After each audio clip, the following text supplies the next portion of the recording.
ladies and gentlemen.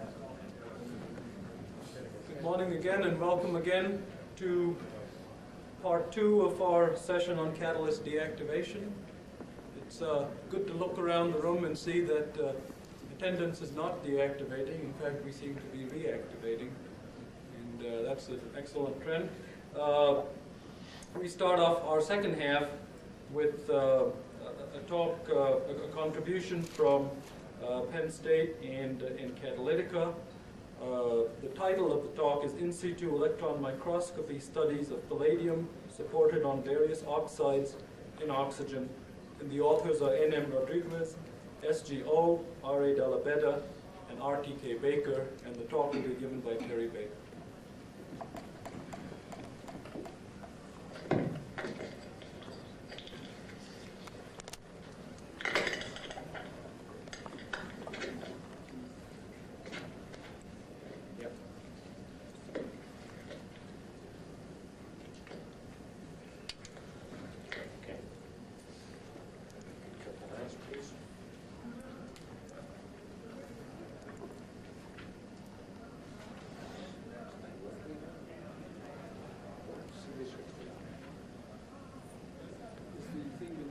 Yeah, this is actually turned up at the back.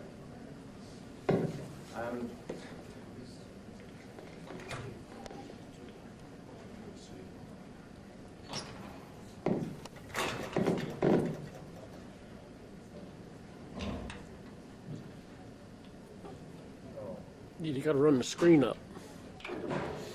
No? It's up. That wasn't it.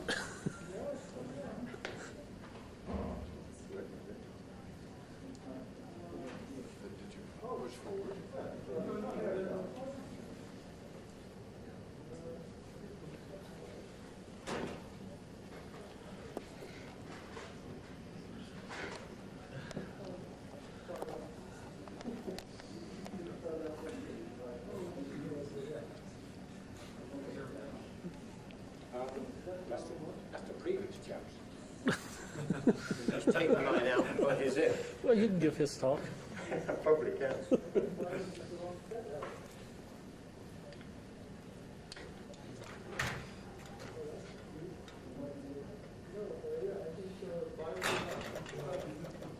Yeah, I think Byron's taking the wrong track. So I'm sorry, I've got no slides. He's taken my slides. Previous speaker. Uh-oh. Is Byron Johnson here? You might have to this room to check out. Oh. Bad news. How would you like to give Byron stuff? All right, I'll take care of it. I'm going to run and try to locate Byron. Are those, in fact, his slides? Yes, those well. Well, why don't you just switch talk?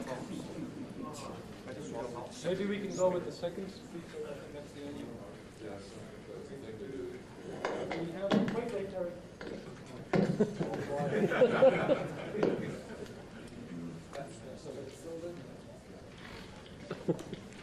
Johnny, why don't you just start the registration? Yeah.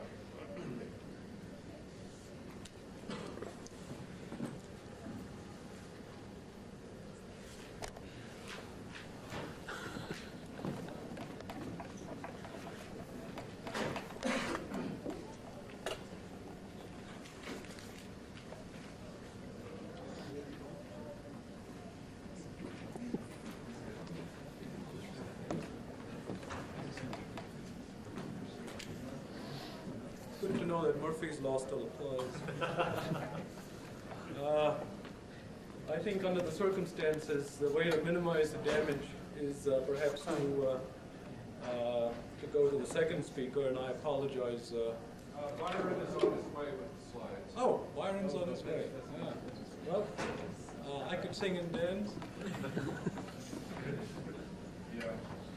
We can take a pool on Salt Lake City meeting. It's just about that time, isn't it? 11 o'clock.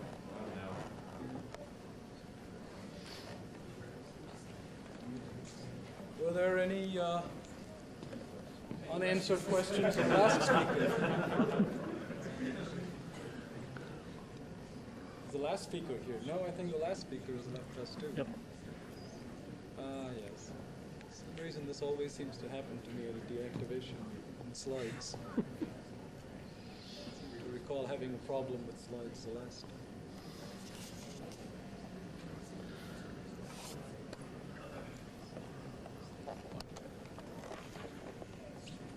Oh, does anyone know any deactivation jokes?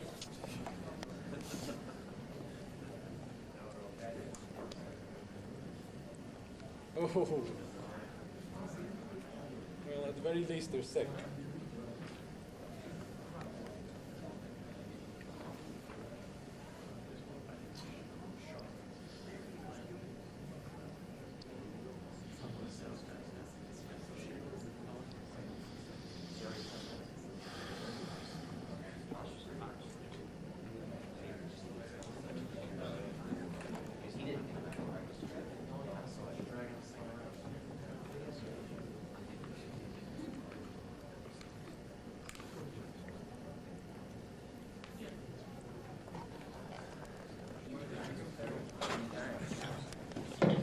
We'll get you there.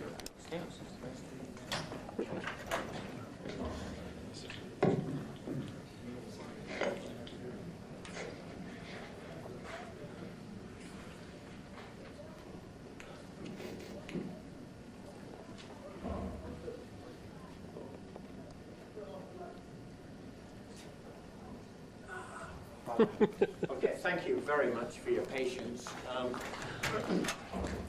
This is part of a much bigger study, some of which I can't tell you about because it's sponsored by Catalytica, but it was designed to try and develop a fundamental understanding of why palladium on alumina and silica deactivated for the methane combustion reaction, whereas when you deposited the same metal on zirconia, we didn't, or they didn't see the same kind of deactivation phenomena. So that was the objective, to use in-situ electron microscopy to see if we could isolate or identify any particular distinguishing features between these three systems. What I'm going to talk about has all been performed inside the electron microscope. The conditions are far from those that you would encounter in the real world. We're running at fairly low gas pressures. In this system it was about 0.2 torr.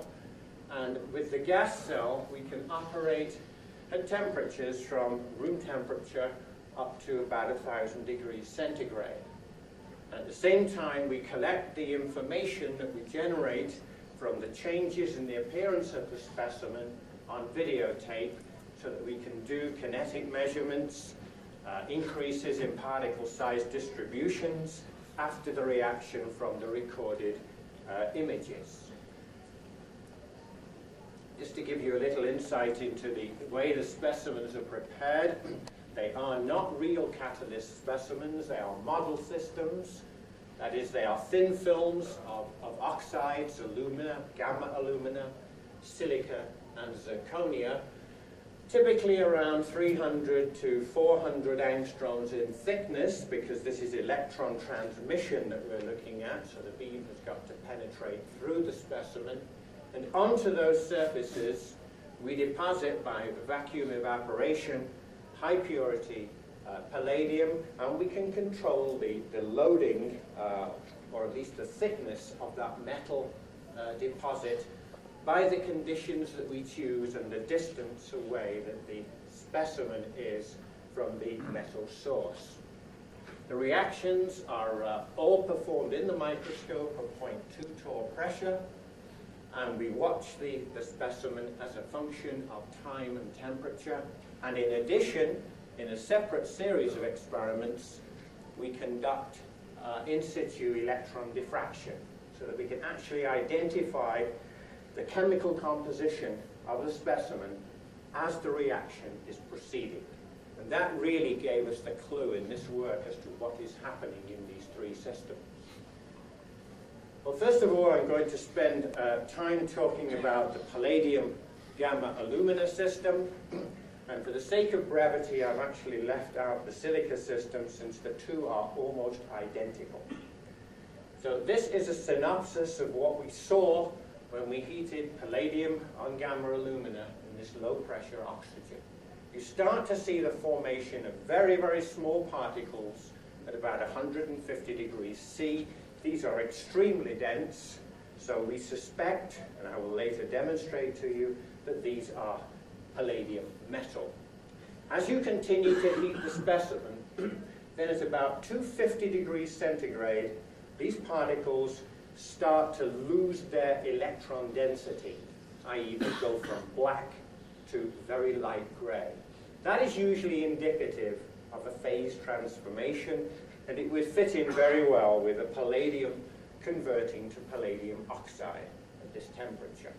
And as you continue to heat the specimen, those oxide particles now start to disappear. What is happening is the oxide is spreading, the metal oxide is spreading on the gamma alumina. We're creating a very strong metal oxide interaction to the point where about 4 to 500, you cannot see any particles on the surface at all. If you continue to heat up into the range where the combustion reaction is normally performed, i.e. about 800, then the palladium oxide particles start to reappear, and they reappear as dense particles. This is probably the conversion now back from palladium oxide to metallic palladium. Now, above this temperature, a dramatic sequence of events starts to happen, and this is where the palladium, the newly formed palladium, now starts to interact with the gamma alumina, and we see all sorts of things happening. There's the creation of numerous structures, needles and plate-like structures, and that is accompanied by the creation of pits in the surface of the alumina. I'll show you in a minute some of these images of the type of structures I'm talking about. As we watch this dynamically, we find that the growths are increasing in size, but the front face of the needles and the crystals are maintaining their initial morphological features. And what this is telling you is that the growth is not taking place by gas phase transport, because you would change the appearance of the front face, but rather from transport from the substrate, i.e. the alumina. So we believe that in the creation of this new phase, the two components are being involved in the reaction. Now, the other thing about this reaction is if you cool it to room temperature, these growths disappear, and what we see then are hexagonal-shaped particles, probably palladium oxide, very much similar pictures to what Chen and Ruckenstein got using the same type of system some years ago. But the key here is seeing the high temperature phase that you would not normally see in a post-reaction examination. You would lose this. And these are the types of growths, these platelets on the edge of the alumina. And you can see this is at about 850. There's virtually no evidence of particles here at all. These are the needle-like structures, and this may well, in fact, be platelets turned at an angle to the surface. So the two types of features may, in fact, be the same. And I've got a sequence that's taken off the video. Unfortunately, I don't have the videos. Catalytica has those, so I can only show you stills from the videos showing the growth of the needles at about 880. The arrow is depicting the front face of this growing needle, and there are two more sequences. And that is over a period of about 2 minutes. You see these structures growing. Well, this is purely qualitative and quantitative data. It's telling us nothing about the chemistry at all. When we analyze the system afterwards and look at the particle size distribution as a function of temperature, then we see that over the range of about 300 to 600 degrees centigrade in oxygen, the palladium is not exhibiting very dramatic sintering characteristics at all. It isn't until you go above this temperature of 600 that you start to see a dramatic effect on particle size distribution. Now, each of these points is based on about 2,000 counts. Sung-Guk Oh, who did the analysis, was a Korean who spent a great deal of his time being absolutely correct. So he spent a lot of time getting those points. What we think is happening here, based on the qualitative observations from the microscope, is that at 150 degrees centigrade, we've got palladium in the metallic state in the form of very dense particles exhibiting a relatively weak interaction with the support. As we heat the specimen, the palladium undergoes conversion to the oxide state and now starts to spread on the surface. At higher temperatures, we get disproportionation of the oxide back to the metal, and now the creation of a new phase, which I, for this stage of the talk, has left as a question mark. We'll see that there is a chemical identity to that when we do the in-situ electron diffraction, which is what I want to go on to now. Now, this is a separate series of experiments using the same types of specimens where we've looked at the diffraction patterns at various temperatures as the reaction's proceeding. And at 725 degrees centigrade, the only species we see, in addition to the alumina, are palladium and palladium oxide.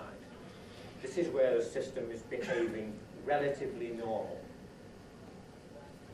As we go up above 800 up to 880, now we start to see a variety of materials here. In addition to some palladium still present, so also some palladium oxide lines, we now start to see a new phase creeping in. And I put up there two phases, a mixed aluminum-palladium phase, of which there is data, X-ray data, available. And finally, we cannot rule out the possibility of a mixed oxide phase. And there is nothing in the X-ray crystallography data to allow us to match up those patterns. So that is left at this point in time as a question. But definitely the formation of a new phase, metastable phase, which when you cool it to room temperature, disappears. And this, we believe, is the phase which is responsible for the deactivation of the palladium-alumina system in the methane combustion reaction. Although I must admit there's no methane here in this particular set of experiments. When we do the same experiments with silica, we see an analogous set of phases for that system as well. Finally, before I leave this, I want to also say that we looked at a set of experiments where during the reaction we switched the beam off, because you've always got to be cognizant of the fact that the electron beam could be having an impact on your reaction. The only way you can identify or dismiss that possibility is to either run intermittent examination of your specimen, or at least take the specimen through the reaction cycle where the beam is off, and then analyze it afterwards and compare the two with the continuous observation.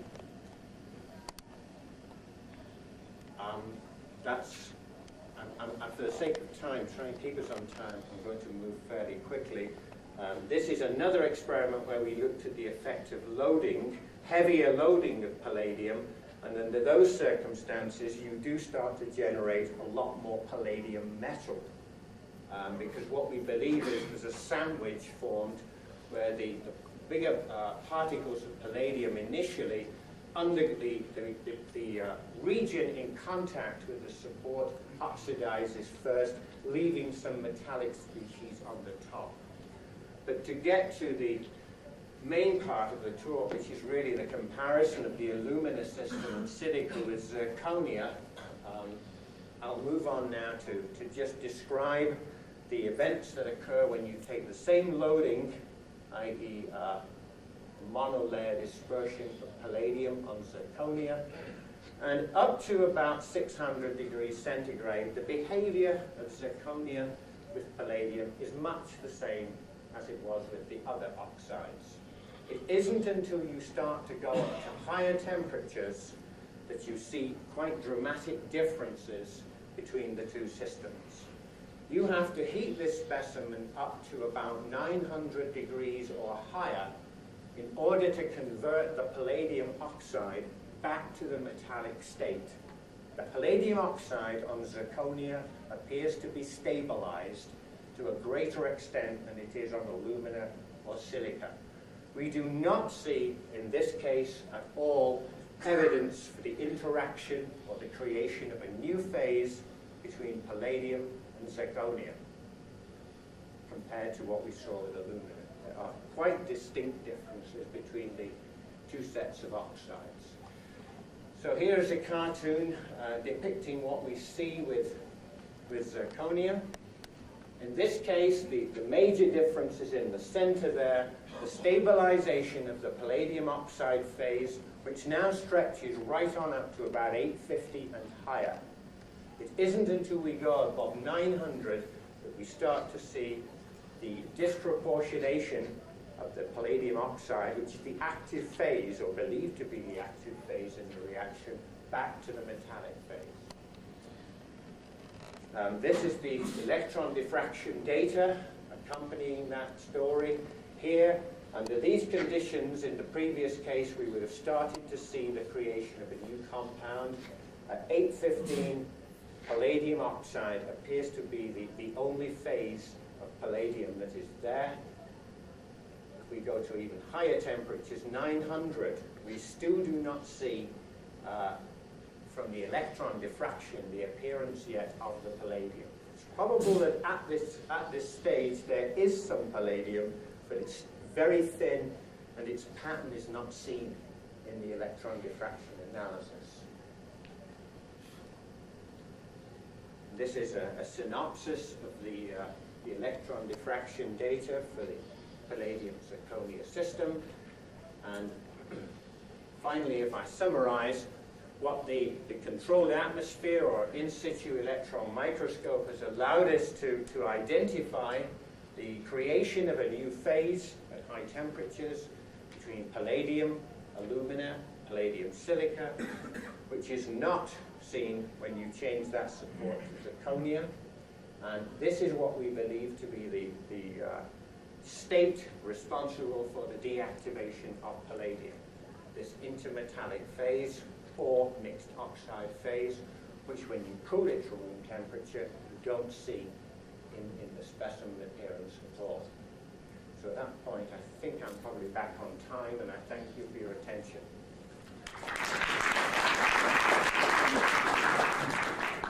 We do have time for questions. I'm sure there would be.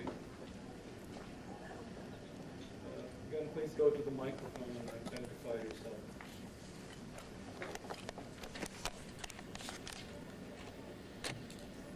Platelets, University of New Mexico.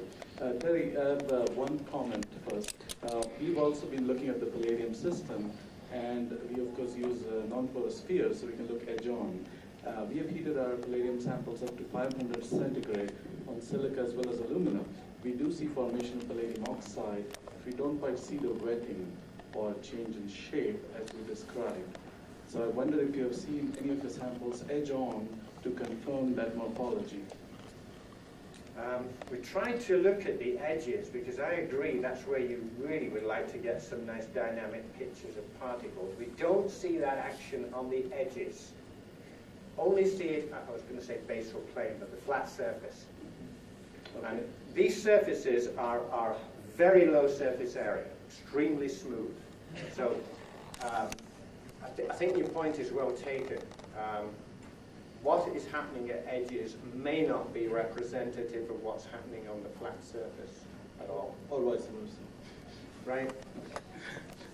Second point I'd like to make is those platelets that you showed, which were in intermetallic. Do you have evidence that you see the same structures in a real catalyst that's pulled out from a reactor? Yes. I can't show you those, unfortunately. But I caution you about the word intermetallic, because I put that data up there because it does show some match. But inside, I believe they're probably a mixed oxide. We just don't have the data to compare them with. Alex Bell, University of California, Berkeley. My first question was similar to Datya's last question. Let me again raise it though. Did you do any selected area diffraction on these needle-like substances to see whether they're a form of alumina without palladium, or are they mixed metal oxide or something very unusual? That is the structure, Alex, that gives us this mixed component system. I see. That is where the diffraction was taken on those platelets. The second question relates to the thick palladium on alumina samples, where your cartoon shows palladium metal on top of palladium oxide sitting on alumina. That's maybe counterintuitive. One might expect that the oxidation would proceed from the outside inwards or downwards. Why is the palladium oxide underneath the palladium metal? Okay. What's the mechanistic or physical picture? I have no justification for drawing it like that. I could equally turn it up the other way around. The only reason I draw it like that is because I can see those species both in the diffraction pattern at those conditions. But you're right, there's no reason it shouldn't be the other way around. So they coexist, but Yes. you're not sure? Yeah, I think there's some artistic license in that drawing. Just to let you see there is a difference between a light loading and a heavy loading. With the light loading, we only saw the oxide present. With the heavier loading, there were the two components. Thank you. Okay, thank you. In the interest of trying to squeeze as many questions as we can, may I ask that you keep them brief? Terry, I believe that the decomposition temperature of palladium oxide is about 850, if I'm not mistaken, which agrees with where you're starting to form palladium particles. This is the disproportionation temperature. The decomposition of palladium oxide. Yeah, yeah. Well, I guess my question is, you form the flat surface of palladium at about 600, 650 more or less, or maybe. And if you cool this back down to room temperature, then you reduce it in hydrogen, again you see small particles. And there has been no, this is our experience, okay. that you see small particles and they're about the same size as they were before you started the sintering process. So what happens when you cool it back down? You heated it up. What happens when you reduce the temperature? Did you ever follow the kinetics of the reverse sequence? Quick answer to your question, never followed the kinetics. But Not the kinetics, but the... When we've cooled it down, we've sometimes recorded that as it's cooling down. Yeah. You actually can see redispersion.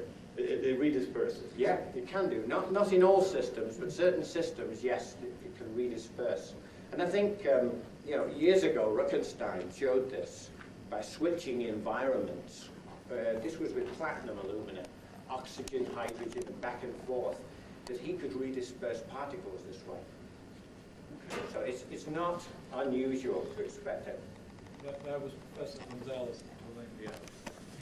Doug Tomczak, W.R. Grace. In the palladium alumina system, you formed the palladium particles at 150. What was the size of those particles that form at 150? And does the rate of heating affect the size of the particles that are formed when you go to 150? This is a number off the top of my head now, probably. And these particles, they're unbelievably big compared to the real catalyst. They're about 20 nanometers. They're quite big when they form. If it was a real catalyst, these would be the order of about 50 at 1.5 nanometers. But the rate of heating can affect that. We did not study that in this particular program, because the objective, as I said at the outset, was to try and understand the difference of a real catalyst, what is seen as a real catalyst, at these very high temperatures. So we really focused our attention on the high temperature behavior rather than the low temperature end. Anish Kumdegara, Ohio State.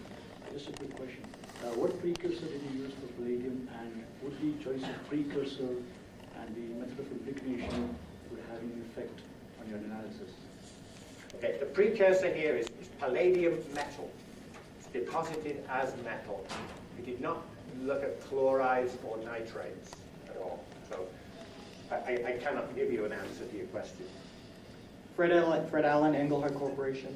Terry, did you see any evidence of phase transitions or transitions to other forms of alumina at the higher temperatures, from gamma to delta or theta?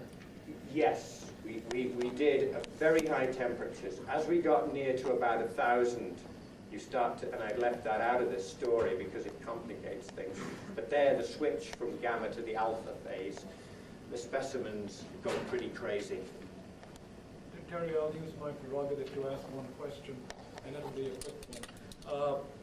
You showed average particle sizes, and you measured, I know, particle size distributions.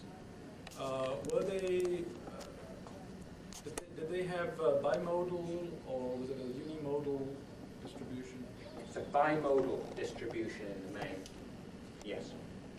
Okay. There's no evidence here of the crystallite migration. It's all atomic. I would have thought it would have been bimodal just in terms of the observation. Thanks again to Professor Baker. Make sure he gets